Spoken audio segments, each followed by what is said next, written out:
자, 64번 문제는 앞에 나왔던 겁니다. 똑같이요. 심리평가 결과입니다. 심리평가 결과에 대한 설명으로 옳은 것은입니다. 자, 1번 검사 결과의 유용성은 검사 결과가 유용한지의 여부는 평가 대상의 기저율과 무관하게 결정된다. 아니죠. 기저율이라고 하는 것도 중요합니다. 우리가 이제 기저율이라고 하는 것은 어떤 상대적인 빈도를 보는 건데, 그러니까 우리가 어떤 것을 결정한다, 의사결정한다, 판단한다. 거기에 있어서 어떤 상대적인 빈도들을 이야기할 수 있습니다. 의사결정에 있어 고려되는 해설에도 달아놨습니다. 상대적인 빈도를 우리가 기저율이다 그래요.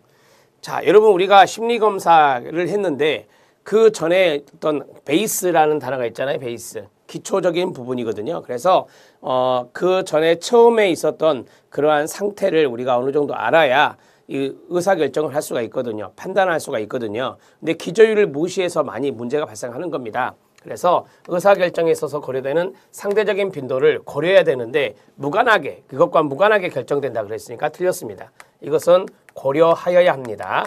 고려하여야 한다. 이렇게 정리하시면 되고요. 자, 2번 정신분열증 유무검사. 정신분열증이냐 아니냐라고 하는 유무검사의 경우 일반 전집에서 오경보의 가능성이 거의 없다. 그거 아니죠. 오경보의 가능성이 있습니다. 오경보를 쉽게 말하면 오류예요. 오류.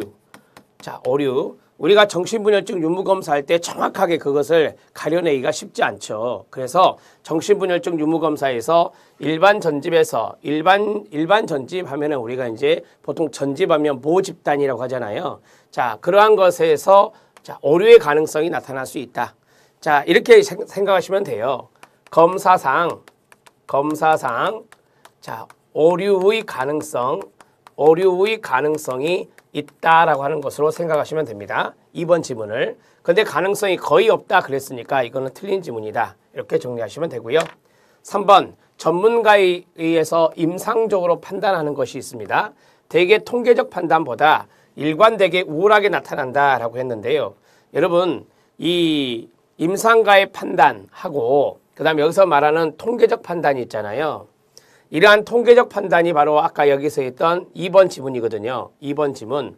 자, 통계적 판단에도 오류의 가능성이 있을 수 있습니다. 그러나 전문가에 의한 임상적 판단도 오류의 가능성이 있습니다.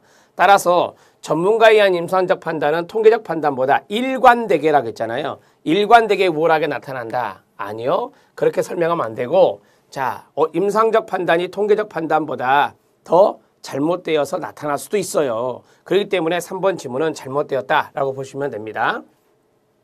4번 범주적 진단 분류가 있습니다.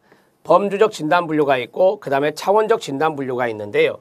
범주적 진단 분류는 제가 앞에 풀었을 때 말씀드렸다시피 장애의 유무와 연관성이 있어요.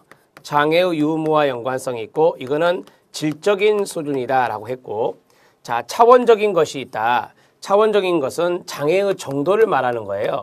장애의 정도를 말하는 것이고 이것은 양적인 측면이다. 이렇게 말을 했죠. 따라서 어느 하나만을 선택할 필요는 없다라고 했는데, 자, 이것으로 해도 되고 이것으로 해도 된다는 거예요. 어느 하나만을 선택할 필요는 없다. 그 말은 이게 맞는 건데요. 어느 하나만을 선택할 필요는 없다. 그 말은 장애 유무적인 측면을 볼 수도 있고 장애 정도적인 측면을 볼 수도 있다. 다른 말로 하면 범주적 진단 분류로 가능하고 그 다음에 차원적 진단 분류도 가능하다. 이렇게 보시면 되겠습니다. 4번이 답입니다. 여러분 이 문제는 예전에 나왔던 문제와 똑같습니다. 지문 순서도 똑같고요. 그렇지만 이런 문제는 여러분들이 자주 봐주셔야 되겠죠. 정리를 해 놓으셔야 될 문제입니다. 64번의 답은 4번입니다. 65번 문제 들어갑니다.